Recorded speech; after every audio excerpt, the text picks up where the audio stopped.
It's the Mike Francesa Podcast on the BetRivers Network. Hello again, everybody. The Mike Francesa Podcast on the BetRivers Network is brought to you by Casamigos Tequila. Casamigos Tequila is brought to you by those who drink it.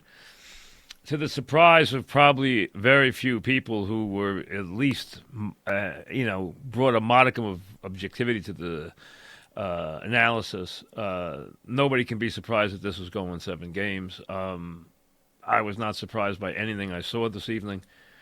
When a series takes on this kind of life where you're 5 games in, the home teams have won all the games, and now the games are getting very lopsided. Game 4, lopsided. Game 5, lopsided. Game 6, lopsided. Now you get to a Game 7. The only thing I'm bringing up tonight from a game situation, the only thing that I'm looking at from the game tonight, I don't care about anything Indiana did. I don't care about anything the Knicks did. What I care about is this injury to Hart. The Knicks don't have a threshold for any more injuries. They can't handle any more injuries. I doubt they are getting OG back for this game, for Game 7, or probably early in the Celtics series if they win tomorrow on Sunday. Now, I don't know the extent of Hart's injury. It clearly was bothering him significantly this evening. If that is a major problem and will in any way limit his minutes or his efficiency on Sunday, the Knicks are in big trouble. Because to ask them to do this with just Brunson and Dante, and yes, Hartenstein, who you can count on, but then you're telling me you need McBride to go out and score 20 points to win the game. I mean, the level of responsibility that they have thrown on bench players as this thing has progressed. You're watching a Game 6 of an NBA second-round series with the winner going to the conference final in the NBA in fairly late May, and you're watching the Knicks in the second quarter in the body of a game playing with Burks, McBride, and Hartenstein and Achua on the floor. That's not the way it's supposed to be. This series has taken on almost a bizarre nature in that the bench players are often as important as the star players, and that doesn't happen very often in basketball. Usually the playoffs are about your players, your big players, and then you fill in around them. But they're the ones playing major minutes. They're the ones taking major shots. They're the ones scoring major points. You see how important McConnell is to what Indiana does, or how important Obi Toppin is as a spark plug coming off the bench, or how important McBride has become. And in this scheme of things, Hartenstein's become all reliable. I mean, you can count on him. You can actually have expectations of performance from him. That's outrageous when you think about it. It really is. I mean, for him to go out and tonight, listen, he didn't have a great game, Hartenstein, tonight, but he did a lot of active things. He still had 7 rebounds and 6 assists. He didn't score a whole lot tonight. Achua got points, but again, most of them not meaningful points. The bottom line is the issue you're going to carry now into Sunday is this. The Knicks are going to get a very big boost playing in Madison Square Garden. We know that.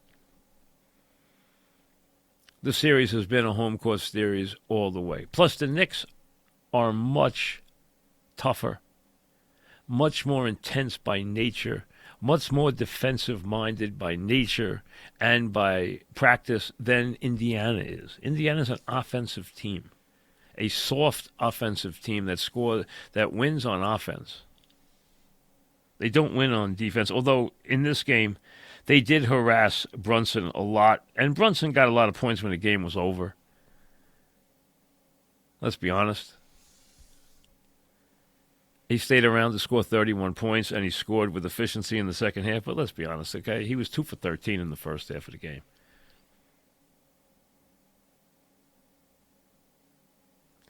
But now this becomes what exactly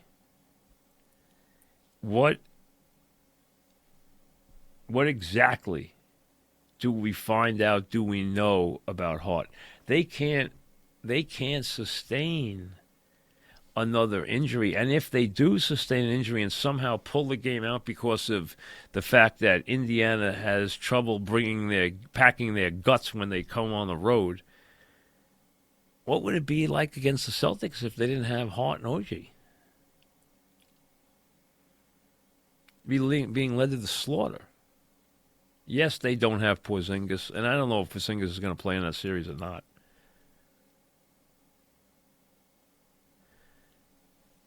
But now this throws a tremendous wrinkle. Now I know, and you know, and everybody who knows anything about Hart knows Hart's going to play Sunday. He's going to come out there. The place is going to go absolutely crazy. He's going to come out there and start. He's going to come out and he's going to run the floor on that first play or take a rebound on that first play or drive to the basket on the first play just to excite the crowd. But the question is, how many minutes is he on the floor? And how hampered is he by this injury? We don't know what the extent of this injury is. He left the court tonight clearly in pain. They have gone way over their quota of what they have to play without. And taking OG and Hart out of the equation is just too much to ask. I'm sorry. It's way too much to ask. They need that effort. Now you have to figure, Indiana is now one game away from going to the conference final with this team. They weren't thinking about that this year. They weren't even thinking about that when they got Siakam. Siakam he's a good basketball player. He's hard to stop. He's a tough matchup for the Knicks because he can hit that turnaround all night long. When Turner gets revved up, he causes some problems. Halliburton was very passive tonight. He scored 15 points and had 6 rebounds and 9 assists, but you know what? He was not aggressive offensively at all.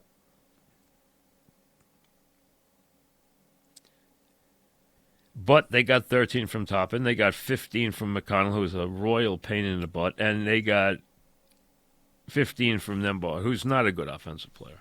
But they got 15 out of him.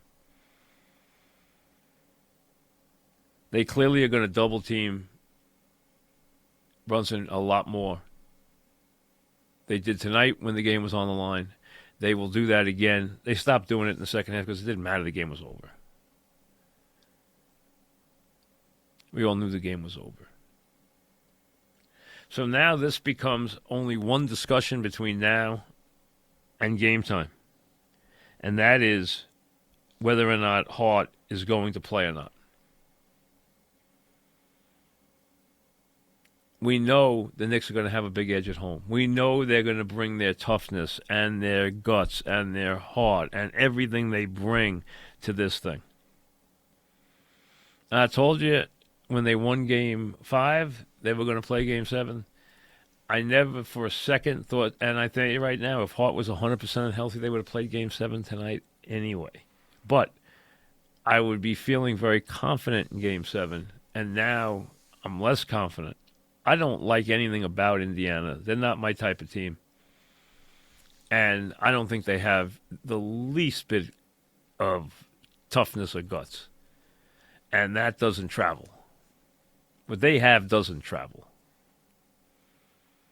they're at a big disadvantage on the road. And I think the Knicks will get by. I really do. Now, if you're asking me, can they do it if Hart doesn't play? Hey, now just do the sheer numbers. I mean, where are you going to get the minutes from? Where are you going to get the productivity from? There comes a point of no return with this.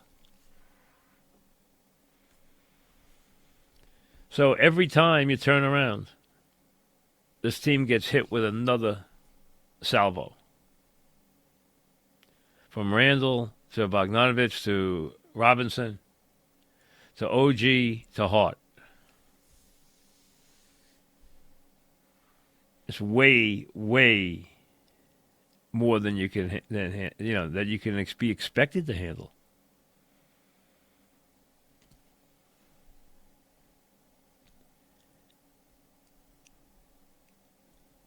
If Hart is healthy, I think the Knicks win. I don't hesitate that I think the Knicks will win.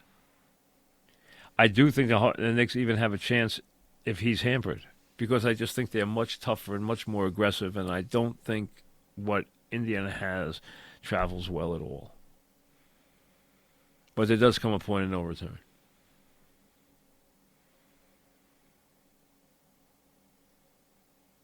And if you get to a point in the game where they're getting brave on the backboards and moving the ball on offense and getting brave on the backboards, well, then the game becomes a very, very tough game. They have to do the same thing that the Knicks tried to do tonight. The Knicks actually did a good job of it in the first quarter. They withstood that first quarter barrage. They got hit with the second quarter barrage just late. Dante hit a very big three at the end of the half, which cut it from 13 to 10. Then we got a stupid technical foul, which they were going to throw in at the start of the third quarter. Then the Knicks come out with two baskets. Now all of a sudden the game is down to 61-56, and you're like, the Knicks just knocked off 8 of the 13-point lead. Another good job. But then they got Siakam going, they got Turner going, and all of a sudden, bing, boom, boom, boom, and it's back up to 13, and it's back up to 15, and now call timeout because it's 20, and game, set, and match.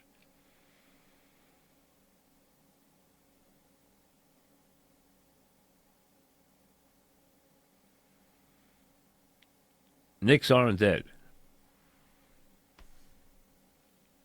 with a hurt heart. They're not dead with a hurt heart, but it's going to ask a lot. Is Hart going to be 100%? I would doubt it from what I saw tonight, but I just don't know the extent of it, folks. There's no way to tell. You know he's going to tough it out. You know he's going to do whatever it takes, anything that modern medicine can provide. I don't know that a shot in the right spot works on this injury. I just don't know. I don't know exactly what the injury is. Looks like some kind of abdominal muscle pull. That's what it looks like. I don't know that you can deaden that area or not. I mean, let the doctors deal with that. I expect him to play. I just don't know how well or how long he's going to play.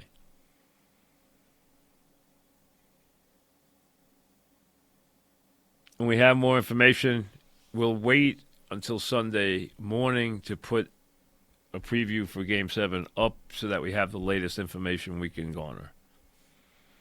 Now, you got an interesting game tomorrow. I expect Dallas to win. You got a Game 7 on Sunday. I expect the Nuggets to win. Celtics are already waiting in the wings. Rangers now get Florida after Florida's 2-1 win tonight. So it's Rangers and Florida. And down in Florida, there's nothing they can do. The Florida team's owned by a New York guy, number one. Number two, the building is half transplanted New Yorkers. So the Rangers are going to have quite a contingent there, and there's no way to keep them out because, half the people who live down there came from New York in the first place.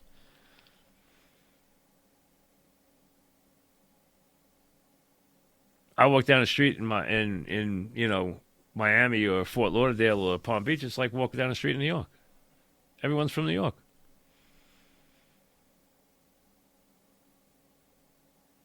The East Coast of Florida is, everybody's from New York. This is the way it is. So this is going to be like, this is going to be like Rangers and, New York state of mind everywhere for that series. I want to get into the golf for a second. I'm not getting into the... I played golf this morning. I did not see any of the Scotty Scheffler. I don't know Scotty Scheffler. I've never interviewed him.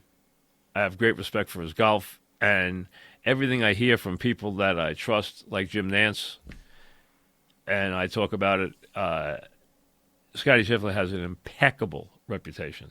Impeccable. As being a good guy, as being a religious guy, as being a family guy, as being, not a troublemaker in any way. So I don't know what exactly happened. I saw his explanation. Okay, listen. Somehow these things happen from time to time. He just wants to put it behind him. Let's put it behind him. It sure didn't affect his golf today. He went out there after that craziness that landed him in a jail cell. He went out there today and, shot 66. So, give him credit. He's the greatest player in the world. But right now you have halfway through the PGA of Valhalla, you have a heck of a tournament. Schauffele, who blew the lead last week to Rory, followed up his 62 yesterday with a 68 today. He leads Morikawa, who is one of the great iron players in the world, by one stroke. Theegala, who is a very inventive player and a good player, a really good player, is 10 under par. Scheffler is among some guys at 9 under, including Bryson DeChambeau. And Scotty, 67, 66, right there. Victor Hovland is one of the more talented players in the world, has not had a good year. But he followed up yesterday, 68 with the 66 today. He's 8 under par. Matsuyama's had a good year. He's 8 under par. Koepka's 7 under par, always dangerous. So, these guys ripped this course up. McIlroy's 5 under. These guys ripped this course up. You have, the whole field. You have 80 players on the par. That's crazy.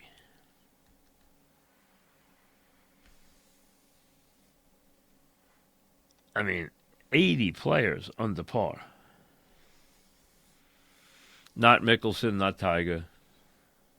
Phil's 4 over. He didn't make it. Tiger didn't make it. But there's a million guys there. But right now, you have Koepka at 7 and Hovland at 8 and DeChambeau and Scheffler at 9 and Theegala at 10 and Morikawa at 11 and Schauffele at 12. So you got a heck of a tournament going into round 3. You can get wall-to-wall coverage this weekend. ESPN, CBS. CBS got a ton of coverage this weekend. Should be a very interesting tournament, and they have really torn the place up so far.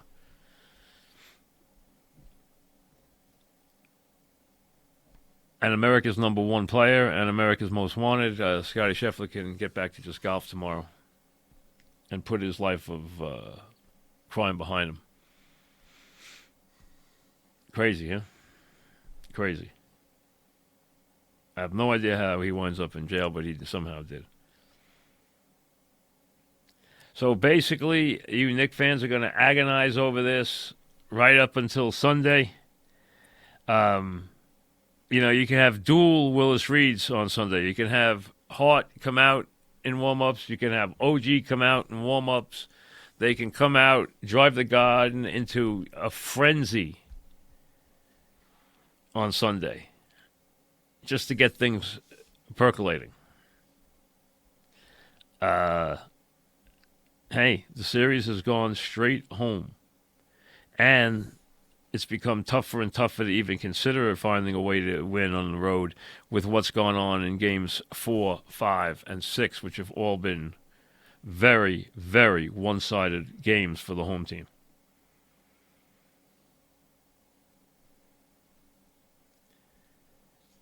Boston is waiting. It would be a shame not to get there now. It would be a wonderful accomplishment to get there now. Would they be playing with house money if they get there? Counting the injuries and everything else, they would be. You don't like to think about playing with house money when you get to a conference championship round. But yes, they would. They've had a wonderful season. You don't want it to end here in Game 7, but a trip to the conference finals would be a wonderful, wonderful season for them. Absolutely. They've already given you a bunch of thrills and a lot of big moments and so much pleasure with how cohesive and tough and grinding and just intense they are and how much they want it.